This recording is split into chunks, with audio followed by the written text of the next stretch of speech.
आमगाव देवरी विधानसभा क्षेत्राचे महायुतीचे उमेदवार संजय पुराम यांनी आमगाव तालुक्याअंतर्गत येणाऱ्या गावात जाऊन प्रचार केला असून लाडक्या बहिणींनी संजय पुराम हे गावात पोहोचताच त्यांचे ठिकठिकाणी स्वागत केले।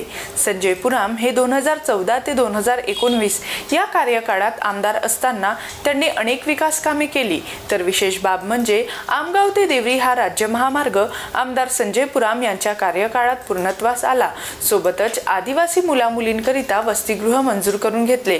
त्यामुळे मतदारसंघातील आदिवासी समाजाच्या विद्यार्थ्यांना तालुका मुख्यालयी राहून शिक्षण घेणे सोपे होणार आहे।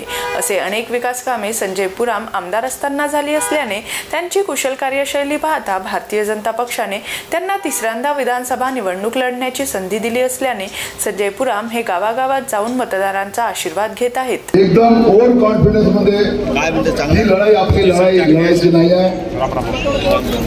आपण जशी लढाई लढतो ग्रामपंचायतची, पंचायत समिती, जिल्हा परिषदची, त्याच धर्तीवर तुम्हाला घरोघरी जाऊन मी प्रत्येक घरी नाही जाऊ शकणार। मी ही जबाबदारी माझ्या लाडक्या बहिणींना देतो, हे जबाबदारी माझ्या लाडक्या माईला देतो का माय तुमच्या पोराला या क्षेत्रात आमदार करायचा आहे, लाडक्या बहिणीनं तुमच्या भावाला या क्षेत्रात आमदार करायचा आहे। याच भावाच्या माध्यमातून आज 1500 रुपये तुम्हाला भेटत आहेत। हाच भाव तुम्हाला वचन देतो 2 महिन्यात तुमच्या खात्यावर 2100 रुपये जमा करणारा हा संजय पुराम आहे।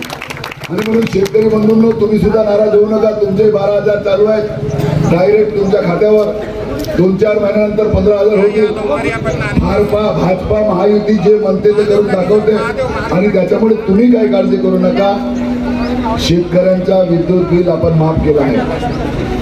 आपण बोलतो तसा करून दाखवतो। आपण काही काँग्रेसवाले नाही आहोत।